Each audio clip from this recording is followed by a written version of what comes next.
Getting older can sometimes suck, and getting older in the age of social media definitely sucks. If you're tired of people telling you to age gracefully, then you're in the right place. This is all about living your best life at any age.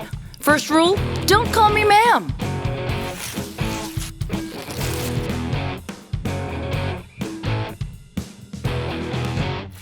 Hey everyone, I'm Jodi Miller, and this is Don't Call Me Ma'am. Don't call me ma'am.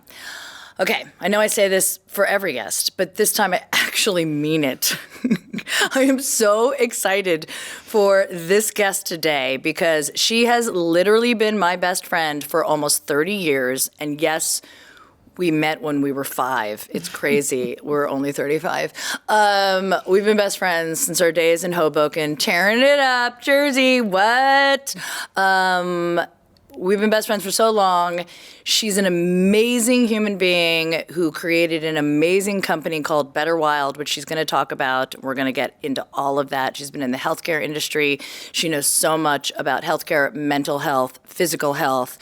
I've actually spoken about her on other podcasts, just like scratching the surface about things that she does and I do and we do together. And in case you're wondering what that is, then you have to stay tuned because we're going to talk about it. So start clapping right now. And by that, I mean pull over to the side of the road if you're listening to your car and start clapping because don't get into an accident for Jonna Graulich, everyone. Yay! Oh my God. I'm so happy. By the way, before this podcast just started, she just got super swiped on Bumble. And we haven't checked. We don't know who this person is, but she got the notification. Big celebration. It is a big celebration. Time. I actually just want to do an episode where we're just swiping like completely. Real time. Maybe you pick guys for me and I'll pick guys for you. Let's do that. Could be a fun girls' night in. It'll be totally girls' night in or podcast night in. All right. So Jonna, tell everybody basically your background in healthcare, mental health, all of that stuff, and then how it brought you to Better Wild. Yes. First of all, thank you for having me. It's about time. I know, it is about time. When do I get to be the featured guest? She is. And she flew in from Denver for in a snowstorm. In a snowstorm, yeah. A little bit about me. So, as you know, I've been in healthcare. Started my days as a fitness instructor. Remember those days? Yes. Yes, you were like training people during the day, and we were just getting wasted at night. In fact, yes. Sidebar, the very first shift I ever worked was a Sunday. I think it was a Sunday, and you were setting up all the tables, and I was behind the bar and I was setting it up, and you're like, "Oh, you're the new bartender," and you came over and you're like, "Just so you know, we get all the drinks that we want for free." We were all about the Baileys in our coffee on Sunday morning, and we needed to make sure that you were trained as the new bartender. She trained me very well, but I was like, well, I expect, of course, like who doesn't give you all the drinks that you want and put Baileys in your coffee. Anyway, but you were also during the day helping people be more physical and in better shape. Yeah, it was that duality that happens in your 20s.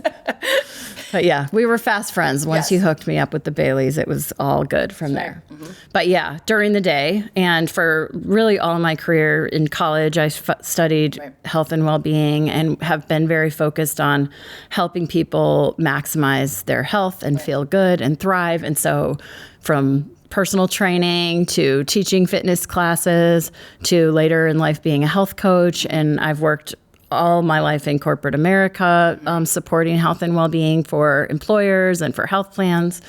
And as I got older and saw more of the world, I realized how short-sighted it is, right? Like in the beginning, it was all physical health is all that matters. Right, yeah. And then as we get older, we start to realize how your mental health and your physical health are so intertwined. It's not, you can't have one without the other. And so seeing that people would really let their mental health suffer so that they could look good. Yep. I mean, we had the thigh master. Totally. That was all that mattered, was like, get those thighs real thin. Look, Suzanne Summers can do it. Guys, Google the thigh master if you have no idea what I'm talking about. The younger generation is They're just like what? A thigh master. Is that just for Thanksgiving? I just want the thigh. But like we did, it really was all about what you look like on the outside, and it didn't matter that you were like dying on the inside. Yes, and suffer as much as you need to look good. And we're in a different place now where, as you know, as everybody knows, mental health is like such a big big deal, and the younger generations are struggling so intently. And so my shift has been really into treating a person as a whole, right? Like, you can't fix your mental health if you're eating like shit. Right. You can't feel good if you're so focused on fitness and nutrition at what's the word I'm looking for? Like, at the fault, without acknowledging your mental health and your happiness, absolutely. Right? And at the end of the day, there's no point in looking good if you feel like shit. Absolutely. And vice versa. Right. So, Better Wild, I didn't even really get to your question, but Better Wild is, I'm a microdosing coach, so I support people one-on-one working with psilocybin. And what makes us unique is that I also am combining medicinal mushrooms. Right. So think like chaga, reishi, lion's mane, which we know, and that could be a whole nother podcast, has tons of medicinal benefits, supports the body, and then also healing herbs, and combining all those into a personalized medicine that people can take as a microdose. And I know we'll talk more about what that means. Yes. I definitely want people, because some people are like, microdose, what does that mean? Am I going to be like tripping? Am I going to be hallucinating? Right. And a lot of people, I mean, it's a word that has definitely been thrown around in the last few years, especially by middle-aged women who are just like, oh my God, I need to microdose, I need that. But it is one of those things, and a lot of people are like, I don't understand what that means. So explain, like, a microdosing compared to like a macrodose. Yes, okay. So microdosing, first of all, we were just talking this morning about how the term microdose is being used for all kinds of substances. Everything. I only microdose Jack Daniels, guys. I don't macrodose it. I just was like a microdosing, just a little sip every morning. Oh my God. Yeah, it's such a buzzword now. So I've seen so many like Instagram ads that are like, get your microdose here. And then you look at the ingredients and there's no psychoactive substances whatsoever. So a microdose is a very, very small substance. And I'm talking specifically about psilocybin or magic mushrooms. Right. It is generally between like 50 up to 300 milligrams of psilocybin. And when you take a recreational dose or a macro dose, that would be anywhere between like 2 and 5 grams. So we're talking a minuscule amount. So when one takes a microdose, you don't feel fucked up by any means. Right. You feel, you know, for day 1 and 2, you may feel a little bit more energized or a little bit more fatigued. Yeah, like different. And we can talk more about the different things people can experience. But it's very, very subtle when you're taking a very small amount of the medicine. And, you know, there's so much great research right now on psychedelics out of Imperial College in London and Johns Hopkins. If you've seen, you know, the Netflix special or read the book, How to Change Your Mind. Yes, so good. Watch it. There's so much information shared about all this really promising research around addiction, around depression, treatment-resistant depression, where people are feeling better after 1 or 2 psychedelic journeys. And even things like quitting smoking. Yeah. The quit rates are significantly higher than any smoking cessation programs out there. They specifically talk about Bill, the founder of Alcoholics Anonymous, who actually got sober by using LSD.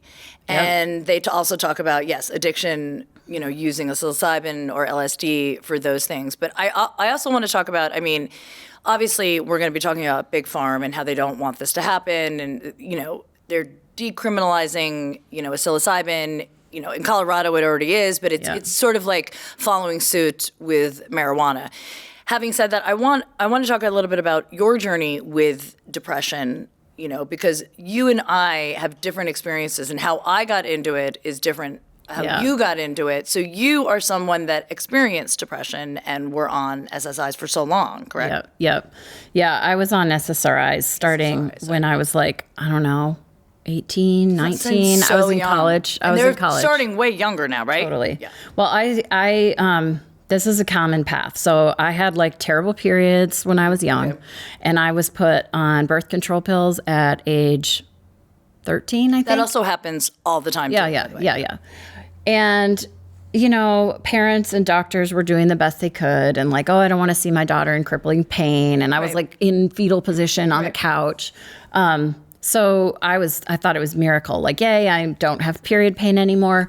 But what I didn't understand is that the side effects of being on birth control can lead to depression. And so I was very depressed as a young kid. In college, I don't even know how I discovered therapy and whatever. And so go on Prozac. And then I remember the first time I took Prozac, it was like that song, I can see clearly now. You know that song? Yes. And that is how I felt. I was like, the sky's opened up, the sky is blue. Like, I just feel amazing. I feel all this energy. And that was great until it wasn't. Right. And so fast forward many, many, many years, and the medication just went up and up and up. And you build a tolerance to it, correct? You build a tolerance to it, but there are side effects there, just like every pharma drug. You fix one problem, you create another problem. And, I was on... Well, I was married at the time, and I had like sexual dysfunctional problems due to being on SSRIs. And the higher the dose goes, the more side effects you have. So I would keep trying to get off of it, and I would go off, and then I'd become suicidal, and I'd be a mess. And it was just like so clear to me that this drug had me. There was no escaping. I had to keep taking the SSRI forever. I remember going through these cycles of I'm going off of it. I'm going back onto it. I'm going off of it. And by the way, her sex life is so good right now, guys. She does not have any of those issues, in case you're like, I wonder what. Why do you think I'm getting super swiped? She's super swiped, guys, because they know that it's like back. It is back full force. Oh my God. But I remember you like telling me, you know what I mean, that you were like, you had to go off of it because you were feeling numb, you know what I mean? Totally. And then you would go back on it and you would try a different one because new ones were coming out and they were promising like Zoloft and all of these things. Yep. And I mean, I think I just want to be clear, like, it's not to say that antidepressants are bad. Right. And for some people, thank God they have them and they help. 100%. My experience was, yes, I'm glad you said that. That's what it was. It was numb. Mm-hmm. So yes, I'm not feeling like this crippling depression, and I am not able to like really see the joy that I saw day one when I was like, so excited. So yeah, it wasn't a long-term strategy for me. I didn't want it to be, and nobody knew how to get me off. So I took it upon myself to learn about serotonin, learn about what's happening in the brain. What are natural ways that I can raise my serotonin? The time when I finally went off was when I decided I was ready to get pregnant for my daughter. And I was like, intuitively, I knew I don't want this in my system. Right. I want to be healthy and strong and normal before I get pregnant. And so I tapered off. I created my own tapering protocol. There were a couple books I read. This was a really long time ago. 14 almost years to be exact. But I read all these books about serotonin and natural cures for depression and very intentionally integrated things like sunlight. Exercise obviously was a big part of my life already. Eating healthy, eating certain foods, getting omega-3s, like all these things, getting enough sleep. These were all things that I focused on in my like well-being world and career. But I realized how critical they were. And at the same time, I had to learn how that the tapering process that my doctor told me to do, which I don't remember what it was at this point, I needed to do like 10 times more gradual than what he told me. And I only learned it because I failed so many times and had to just go back on a high dose because I was suicidal or like in a not good place. Right. So eventually I was able to taper off, and then I got pregnant and had my daughter, and have been just really intentional about good lifestyle practices to keep my mental health strong. But where microdosing came in, I feel like this was a long way around to get to the story. No, it's all good. Later in life, after I had my daughter, I just was like feeling really, really stuck in life. And microdosing really helped me to start to see different possibilities in life. It helped me to, let me just say, a combination between microdose and macrodosing. Right. So big journeys. Right. Well, let me insert, because this is, so in 2018, I came across someone that did journeys with MDMA. I had never done ecstasy. And I know what you're thinking, but Jodi, you look like such a party animal.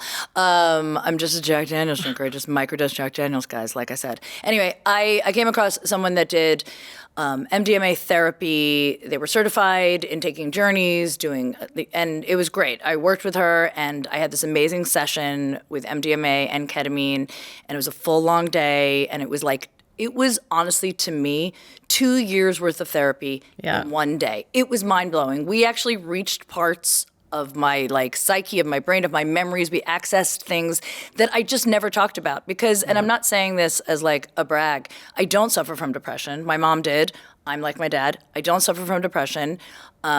So a lot of time in my therapy, in my traditional therapy, my brain was like, we've worked out all the problems, and it never wanted to go as deep as I needed it to go. So this therapist was like, we're going to access things, and she did, and it was amazing. And from there, I learned a little bit more about microdosing on my own, and you and I talked about it, and then you and I did, which was even more beneficial to me. We did an MDMA journey together at the beach, and I remember us just sitting at that one bar, remember we just ordered something because we didn't feel like having a drink, but we wanted it. We didn't drink any of it. We just tipped the waitress. Water. We're like, can we just pay you for whatever?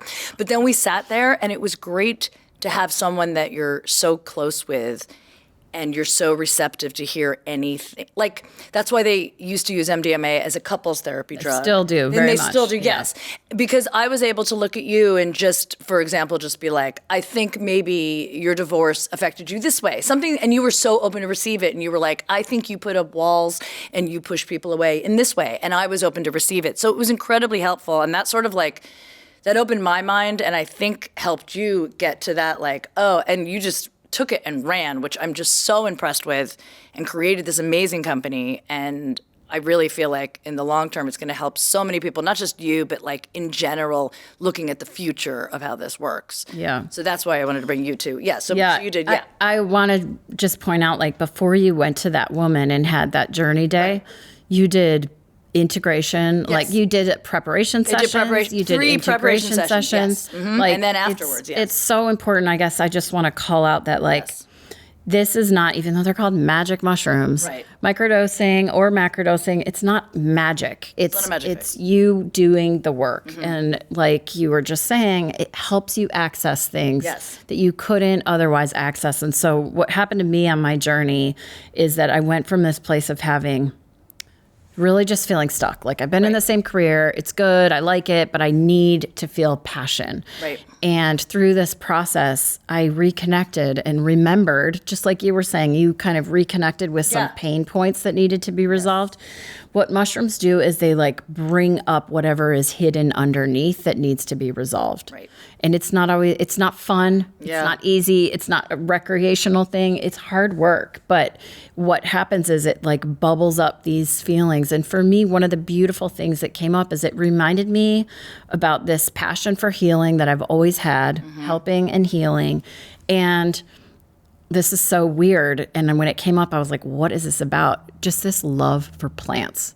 I completely forgot that when I was a kid, I loved botany. I wanted to be a botanist, and my brother reminded me that I used to mix up potions all the time, and I had completely forgotten that in my life. She's a witch, everyone. She's a witch. But I didn't realize it.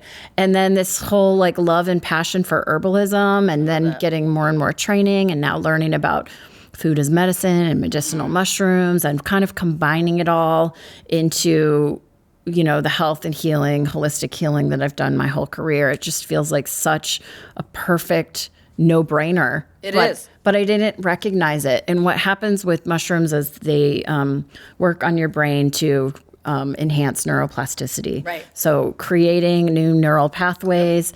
When you look at pictures there's a very...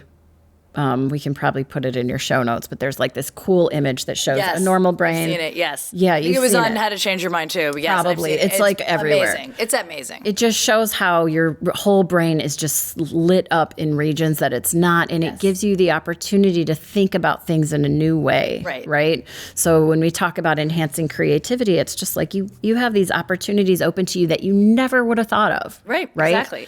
And it helped me not only have these new ideas, ideas of like, I'm going to study herbalism. I'm going to create a period product. I'm going to launch a microdosing company. Right. I'm going to learn how to grow psilocybin in my basement, right? Like I never would have, these things would have been, if you would have told me that 3 years ago, I would have thought you were crazy. Right. But things become a possibility. And then I somehow magically had the energy on top of a day job and being a single mom. Oh my God, you're like the busiest person. To create all this stuff. And it's been a wild ride, but yeah.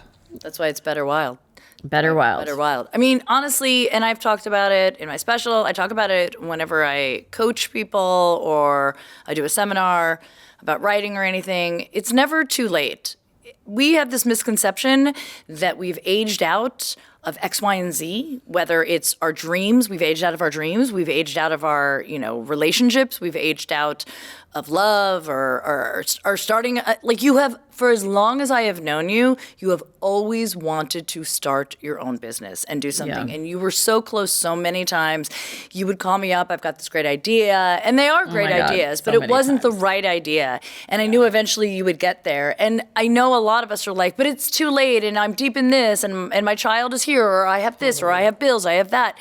And it's one of those things where you just have to keep going at it. Like, I feel like microdosing too, if you have that seed planted, it helps it grow. Totally. To a place where you will eventually get there and realize it's not too late because people are living longer for the most part. And or everything could end tomorrow. We don't know. So why not just do it? You know what I mean? If you still have 30, 40 years left of your life, like, what are you doing? If you have 5 years left of your life, you want to be happy doing and passionate about what you're doing. And I've never seen you this. Yes. I think that's the key is that when you tap into the passion, the energy comes. 100%. Right? You find the energy. And I was like, oh, I can't imagine finding a new job or starting a new business. It's so much work and I'm already tired, But when you're so passionate, it's not effortless. I'm not going to use that word, but it just flows. It flows, it comes, the ideas come, and things fall into place as they're supposed to because the initiation of the idea wasn't coming from a place of like, what can I do to make money? Or how can I support myself? Exactly. It came from a place of like, what am I passionate about? What are my gifts? How can I give? How can I help? And honestly, I didn't come up and say, I'm going to start a business. I started helping and supporting friends that were interested in what I was doing. Right. And then after doing it a lot, I was like, okay, I'm kind of onto something. Yeah. And now I'm growing and thank God I live in Denver where it's decriminalized. But yeah, I want to help people. I want to support people. So, okay, let's just do this scenario. I'm a potential client and I really don't know a lot about this, but there are things that I want to change in my life. Maybe I don't suffer from crippling anxiety or depression, but I'm stuck. I feel like I've been doing the same thing over and over again. What would you do for me? What would something look like if I came to you? How would that look? So my process is that I start with a pretty extensive intake, right? Because there's not a lot of contraindications for psilocybin, but there are some. Okay. So it's really important to understand your health history, your medical history. And then we do an intake call where we talk a lot about what's your goal? What are you looking for? What's your intentions? And at that point with clients, I may not work with you. Because it has to be a good fit for both me and for a client, right? It has to feel like a good match.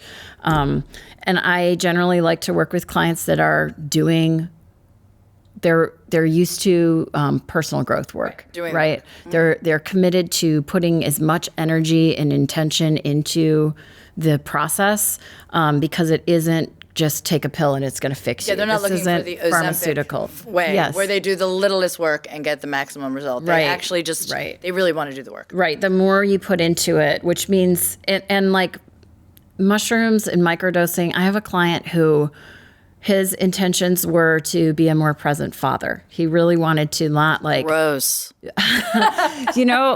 Anybody as a parent, if we're real, there's times with your kid, especially when they're young, when they just want to play with you and your first response is ugh, right? You're tired, all the time. You're over it. And his thing was, I want to be excited. I want to be able to get at his level and play with him and be excited. You know what happened when he started microdosing? he's actually still in a fairly early stage and things emerge over time. Right. He started making his bed every day randomly. It wasn't like an intention. It just started happening. And then he started like cleaning up trash in his car. He started taking better care of himself. He started jogging. It's like things just, the mushrooms bring up what you need to evolve, and we don't always know what that is, right? And so... so you can go in with one intention, and you can have other things. Yes, and there are things that you maybe never would have thought of, right? But in the end, they're all getting you to where you need to be. Right. There's this like greater intelligence of the mushrooms bringing you what you need. Right. I totally derailed from what your question was. Oh, where we were as a client. Yeah. Okay. So then what I do with clients, once we talk about intentions and what are you going for, and I want to make sure that you're really realistic in what you're expecting and that you're willing to be mindful. So like when we take a pharmaceutical drug, we don't have to do anything and it's going to just fix us, right? When you drink alcohol, you feel better because you are numbing out. Right? Or any other addiction for that matter. I'm drunk right now. She might be. Might have been something in that latte. I don't know. But with mushrooms, you feel more. So I want to make sure with clients that you're ready to create space in your life for whatever may come up. Yes. Some people feel really fatigued in the beginning because they've been pushing, and their bodies are like, you need rest, right? Some people feel really irritable and a lot of rage because the mushrooms are showing them shit that they've been tolerating in their life that they shouldn't be tolerating. Mm-hmm. Yeah. And I did too the first time I microdosed. I literally quit my job. After about 4 weeks, I was on the phone with the CEO, no game plan. And I just quit my job because it was so unbearable anymore. And it was so clear to me that it was toxic. Right. So you got to be ready for big changes that could potentially happen and have the space in your life. So assuming we move forward, the next thing I do, I work with clients to establish the right formula. Okay. So like what your dosage is going to be and what would you like to blend it with. So I have a couple of clients that I'm working with that have had traumatic brain injuries and are really focused on cognition, or even people with brain fog. Yes. And like menopausal women, you know what I mean? Like that, does that help? Adding lion's mane actually helps with neurogenesis and helps with cognition. Gotu kola is another herb that we can add that helps with cognition. So just kind of creating a custom blend, because when you're doing a really small dose, there's extra space in the capsule. We might as well add additional things that are going to help with whatever you're working on. I usually provide a few different dosages so people can try it out and we can fine tune and get to the exact right dose and formula. We determine your protocol because you don't take a microdose every single day. Right. Generally, you do either, I do one every 3 days. Yeah. There's different protocols. And then I have the person start when they're ready and track their feelings, emotions, what's coming up. Journaling is a really nice practice. And then we check in once a week and talk about what's going on. And it's funny because when you microdose on your own, a lot of times people say like, I don't know if it's really doing anything. It's kind of whatever. But when I check in with these people, they'll say, I don't know if it's really doing anything. And then they start telling me about things in their life. And I'm like, what are you talking about? Right. What do you mean you're making your bed every day? Where did that come from? Like, and then they are like, oh yeah, I guess that is sort of weird, isn't it? So I think working with a guide keeps accountability for doing your own work in between the check-ins, as well as especially for somebody who's new or maybe feels a little like anxious about it. Yeah. Just understanding what's normal, what to expect, what not to expect. For example, I said a lot of people experience a lot of fatigue, right? So they might be like, oh, this sucks. I don't like it. I'm going off. And sometimes it's like a personal trainer, right? You need somebody to be like, yes, it's bringing up this stuff. This is an invitation for you to look at oh, I'm super irritated with my husband. Right. Well, is there something about that relationship dynamic that needs to be fixed? That's what it's trying to show you. And you can choose to ignore it and just be irritated, or you can choose to speak your truth and say what needs to be said. So it's all these opportunities that are inviting you to make a change in your life, and you can choose to do it or choose not to. And if you choose not to, and the reason I'm bringing this up is when I first microdosed, and then you were starting to really do some research about it. So when I first microdosed, I didn't have the fatigue. I, in fact, You had energy. I had a lot of energy, and I had too much coffee with it, so I realized that was a bad one. But it was only the first day, and then after that, it was fine. And then I was completely great, and I really did it more for creative purposes to sort of dust some of the cobwebs off of my brain to give me a little bit better word recall. And because I'm in the creative space, fleshing out ideas. And what was happening is that did eventually happen. I thought it was going to happen immediately. It didn't. But what did sort of happen within the first 2 weeks is I was getting annoyed. I was getting more annoyed at things that normally I would have just been like, ugh, whatever. Maybe somebody was taking advantage of me or they weren't respecting my boundaries. This. You remember this? And I was like, I'm just like, I want to do. And here's the thing. And I remember you telling me this. I think we both were like researching it, but you did more of it. So it's giving you the opportunity to change about it. So if somebody is taking advantage of you in your mind or not respecting your boundaries, you have the option, as if I'm speaking to my daughter, you have the option to say something and change that so that it no longer, you know what I mean? Or you can ignore it and it will just imprint that into your brain even more. Correct? Like if you don't pay attention, if you do ignore it and you're like, I'm not even going to say anything, then what happens? I feel like it's just like life, right? So if we let the same things happen over and over, they just keep showing up in more and more ways, and they get bigger and bigger and bigger until we take action. Right. So if you're annoyed because you're not speaking your truth about something and you're microdosing and you keep doing it, it's not going to just go away. Right. It's going to be harder. It's like what happened to me when I ended up quitting my job because I could see the toxicity. Did something about it. I did something about it. I got out of the situation. Not saying you should quit your job. Not saying. Right. But I got to the point where I couldn't tolerate it anymore. I was just like, I don't care if I don't have another job and I have like a mortgage and a child to feed. I like at this moment, I know to take care of myself. I need to just like be done with this job. So I did take action. I think if you don't take action, what normally happens is those people get miserable and they quit microdosing and they say, I hate it. It's not for me. And those grooves get deeper. Yeah, exactly. It's like, what am I doing here? Yeah. Here's the thing. It's like, I remember that metaphor and I think it was How to Change Your Mind or it was something else about it. It was basically like, imagine that you're going skiing or sledding. Yes. Yeah, this was my metaphor. But this was also and you're going down the same, like for it's sledding is the one that I saw. Mm-hmm. You're going down the same path. All the kids go down the same path because that's the groove. Everybody's getting on their sled and they're going down the same path. And then when you take any kind of like hallucinogenic, plant-based medicine, any of those, there's like a fresh coat of snow that comes down and that path is covered. And now you have the opportunity to take a different path. Totally. But a lot of people, by force of habit or, it's the enemy that we know or the villain that we know, like, you know what I mean? Or it's the path of least resistance or we're comfortable with the or the pain bodies. You get really comfortable with that.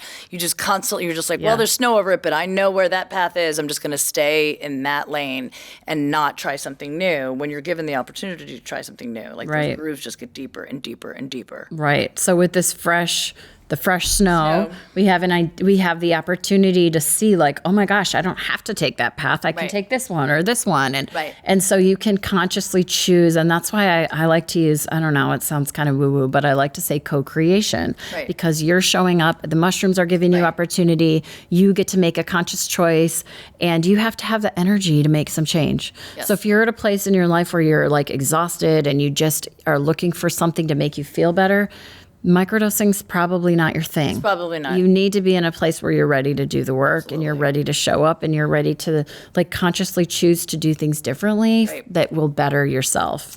It was Mind Explained. Explained is the Vox series. It was Mind Explained. Yeah. That was the very first thing that I ever saw about these types of plant-based medicines and/or LSD, MDMA that help. And then everybody started like getting on that train. Yeah. Now I want to talk about like the misconceptions about it because there are so many people that are just like, I can never because like what are some of the misconceptions?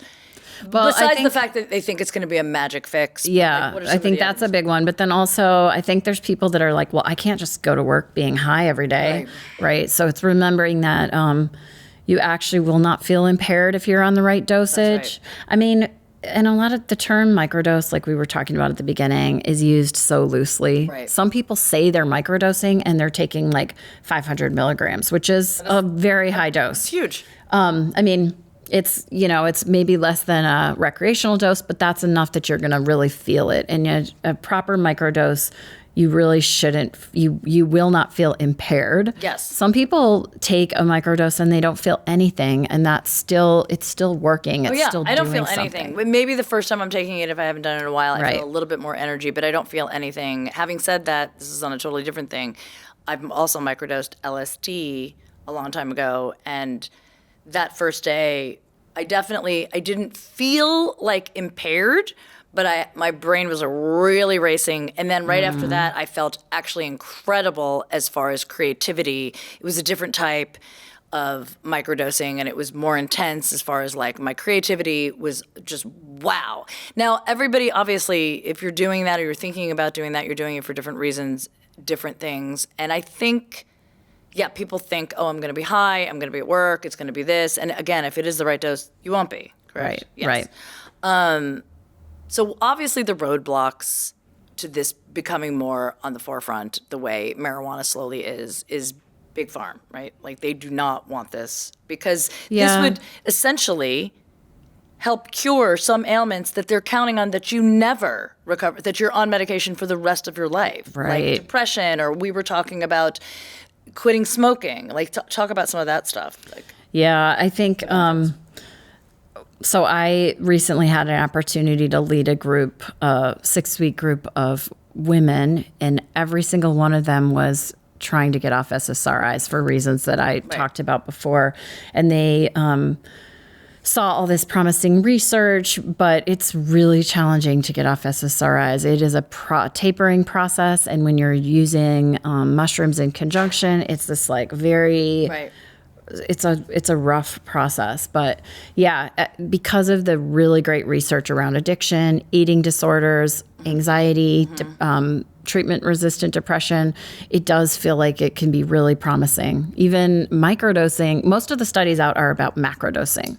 Right. There's not a ton of research. There's some, and it's more and more about microdosing. We've seen some really promising things around PMDD, which is like when you have, it's like a PMS on steroids. It's like you have PMS symptoms, but then you also have like really bad mood swings, anxiety, depression in that period right before your period. How many women do you think suffer from that? Oh, I wish I knew the stats. There are probably like so many women that are undiagnosed. That just think it's PMS. Yeah, PMS. They just think it's PMS. And so there's been some really, really great anecdotal research around large groups of women going through this program that have had in one microdose phase, so 6 weeks, they had their PMDD significantly reduced or eliminated, which is amazing, That's right? amazing. Because we have no drugs for that other than just put them on an SSRI, right? And for those of you, again, that are like thinking like, what is an SSRI? We're talking about like antidepressants. And here's the thing. It was Mackenzie was really young. I went through a postpartum adoption depression, which is a real thing. And it's mainly, my hormones were out of whack completely. Even though I didn't birth my daughter, as the doctor reassured me that I was actually releasing a lot of the exact same hormones. Cool. I became, yes, he was like, you could breastfeed if you want. I was like, absolutely not. Anyway, I was like, no, but that's not happening. But I went through a postpartum adoption depression, and I think a lot of people don't realize that you're mourning the death of your old life when you have a child. It doesn't matter if you're experiencing it, like you just are. Anybody that is a first-time parent, there is a mourning period. It's not saying, I don't want this child. It's saying, oh, my life used to be like this. It is no longer like this, nor will it ever be like this. You have a level of anxiety when you have a child because everything is like, oh my God, what if something happens to me? What if something happens to her? It's a different level of anxiety. So I was exhibiting all of those things. And for the first time, I was really experiencing a depressive state. If I look at it, it wasn't like, you know what I mean? So, but I was in it. It was a phase, not a chronic. Right, exactly. It was a phase, but I was feeling a little bit like I need some sort of help. So my therapist at the time referred me to a psychiatrist who tried to put me on Zoloft. I remember that. Yes. The lowest dosage, and not only the lowest dosage, but a half of the lowest dosage. And I was supposed to start with that. And I was only on it for 2 days because ultimately my brain was like, you don't need this. And I went into I couldn't even get through those 2 days. My whole body was shaking. Having said that, I remember the second night. So it was the second day that I took it, and then no more. But that night before I went to bed, I mean, the whole 2 days I was shaking and feeling I was going to vomit, and I couldn't like focus. But then that second night, I sat down to write, and I wrote like almost an entire pilot. I was so creative. I was like, whoa. But I knew that was not, I definitely did not want to be on that. And I had also heard horror stories of people trying to get off of it. Yeah. And a lot of people do love Zoloft, for sure. Again, we're not like poo-pooing that and saying if you need it, then that's where you should go. But you should also just do the research about other things. But it was really, when I think about how many people I know that struggled to get off of it and then just stayed on it and are still on it now and might be forever because they can't see another way. Yeah. It makes me sad. Do you know what I mean? Totally. And I'm just grateful. I am incredibly grateful that I didn't have to stay on it. I'm not on it. And I do see other people that it's really helped them and now they're functioning and they can do that. But there are other options now. Yeah. You know what I mean? Well, and that's why it could be considered a threat, right, to big pharma, Yes. because if you can get healed in two treatments, not just managed, right, healed, and then not need to take something every day, then you're messing with the whole medical model, which is like, we need to make money by you taking something every single day. So there's definitely, I think, some threats there, but we've just made so much progress with research, and I mean, we'll see what happens. Yeah, where do you see this going? Like, well, first of all, what are your hopes with this? What do you think? Like, what would you love to see? I mean, I would love to see like legalization and decriminalization and communities of people that are doing good work in really respectful ways, right? Like respecting the medicine and not. What scares me about legalization is like kind of what happened with cannabis. As a mom, I'm scared about all these like edibles that look like candy, and you know, it's way more powerful than what we smoked in college, you know? So I think that's, I guess, my fear is that I want to make sure that people are, you know, respecting the native cultures and how these traditions came to be, and that this is like powerful, sacred plant medicine. And so I worry about that getting lost, especially if pharma creates like some pill version of mushroom. And they will. And it's not going to be as effective as the whole mushroom. Just like, you know, with cannabis, it's like you can get full spectrum CBD, which is way more effective than just like the isolated components, right? And so the same thing happens. All the research that's happening right now on, you know, the clinical studies that are done with on psilocin, which is the active ingredient of psilocybin, just one tiny component, instead of the full mushroom. And who knows how many other really helpful components are inside the entire mushroom. So I feel like now, and you brought this up a little bit, and I'm going to circle back to it, but I mean, now, and we were talking about the happiness scale and chart and arch and all of that and how it's changed, and social media has, I mean, like, our mental health is really impacted, obviously. I'm not saying, again, that social media is bad and evil, but there are elements of it, and especially with our children and the younger generations that don't know a life without it, they're experiencing more and more, you know, mental health issues, and I'm sure Big Pharma is excited as fuck about that. But eventually, like, I, you know, as an impulse buy, bought, you know, I'm not even gonna say the name of it, but I was like, oh, look at this thing, and it's like a calming, like, gummy. And by the way, I'm not somebody, marijuana, THC, it doesn't jive well with me. I'm just not that person. And I've tried it all through college. I just never was a big pot smoker. Trust me. I kept trying it. I was like, I'm not a quitter. I'm just going to keep doing it. But it just never, like, it's just not something that gels with me. Right. But I'm always in the market for something that's just like a Xanax. So they're just like, just calm down after a day at work. Don't turn to the bottle. Turn to this gummy. So I got it, and it's like one of those subscription services, and then, you know, you're looking at the ingredients, and there is there even CBD in it? What was it? No, I think there was CBD. Yeah. And it very, very down, small amount. Yeah, it calms me down, and I unfortunately took two. Probably more sugar than CBD. Yeah, I was like, what is happening? Just give me a Xanax. But no, but I was like, this isn't my jam. You know what I mean? Either. But I feel like that's That's going to be the future too. I mean, maybe I've have versions heard, of it. I think I've heard, I can't remember who said this, but that the future is that it's like microdosing is like a multivitamin for your soul. Oh, I love So that. it's like you take it on a regular basis to keep your spiritual self alive. And like that. I mean, I think what I'd like to see, what I think the antidote to our mental health crisis is connection. Right. Connection with ourselves, connection in community, yeah. connection to spirit, and a greater purpose. Yes. And if our, I almost said our young people, but all of us, right? If we could feel connection in all those ways, then I think that would really like lift us up and bring us out. We've lost all it. of those connection And points. it's almost like I don't know what is worse, like kids that are growing up that will have a fractured sense of connection and community because that's the only thing they've ever known because this is how they're growing up with the social media and all of that. Or our generation and even the generation older than us and after us that have had this connection and then it was sort of taken away, like midlife. All of a sudden now,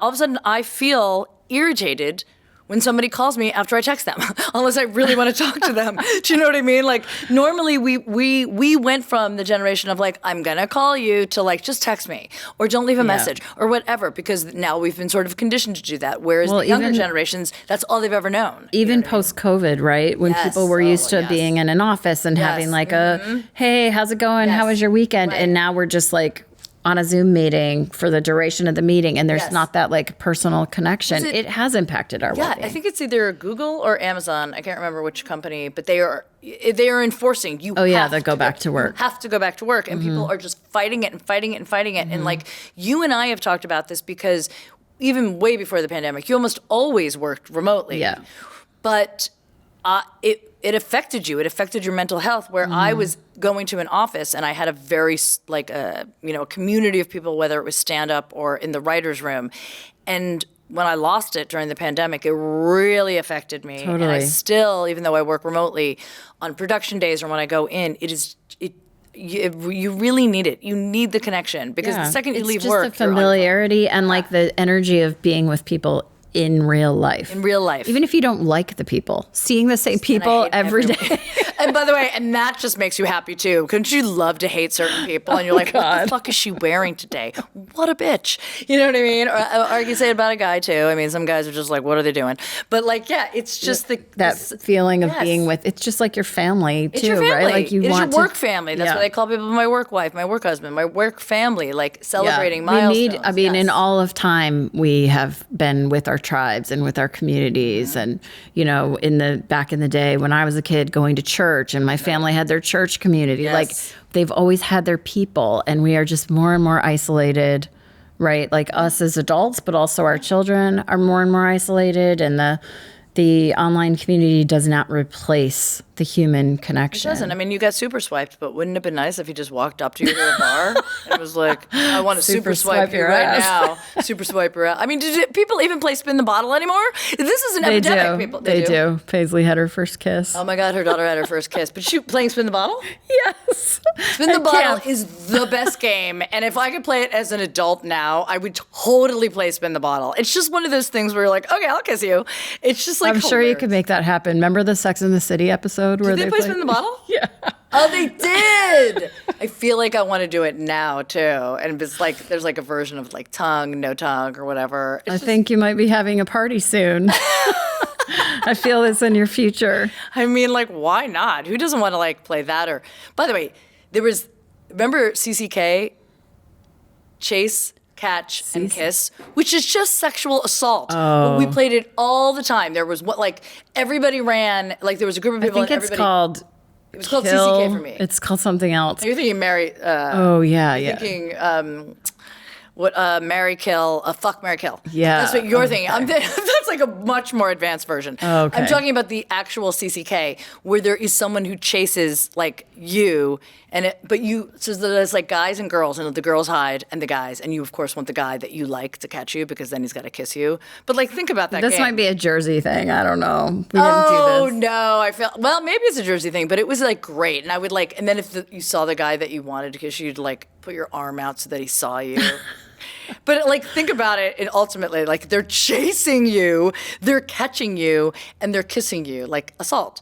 But Yeah, that back seems. then, in the 80s, I think that wouldn't fly with after the Me Too movement. probably would not. But by the way, when it was the girls doing it, I caught everyone. I caught multiple guys that I'm sure are traumatized to this day. Congrats. Thank you. You're officially a harasser. Listen, I wear that badge. I wear it with pride. Tell everybody where they can find you and where they can find out more information about this. Yeah, my website is getbetterwild.com. And you can. And socials too. I don't even have socials set up yet. They're going to be I set think I set up a page and I haven't done anything with it. I'm a slacker in the social department. But yeah, I will have all the information too listed. And I do a free consultation to just see if it's right for someone and talk through and answer any questions. And I am working on launching a introduction webinar in January to just kind of give an overview and answer questions live. So that'll be coming I'll soon. definitely be sharing that on my socials, guys, because I totally believe in this, and I think this is just an amazing thing that a service that you're providing and helping people that want to be helped. Obviously, again, it's not just you're not just going to do something and be like miraculously like I'm better, I'm healed. Yeah. And I think, the reason I became a guide and the reason every guide I know has become a guide is because we wish we had it when we started. Absolutely. I think there's just so many questions and so much misinformation on the internet that's hard to navigate and know who to trust and what to trust. So I'm just excited to be able to offer that support that I wish I would have had somebody to personally guide me through my own individual situation to help me, but figured it out. Where there's a will, there's a way, That's right. Took a long time, but here we are. Here we are, because it's never too late, everyone. All right, well, my name is Jodi Miller, and you've been listening to Don't Call Me Ma'am. And remember, don't call me ma'am. Don't call her ma'am, unless we're in the military. We're not in the military. Don't call anyone ma'am. Catch you next time. Yeah.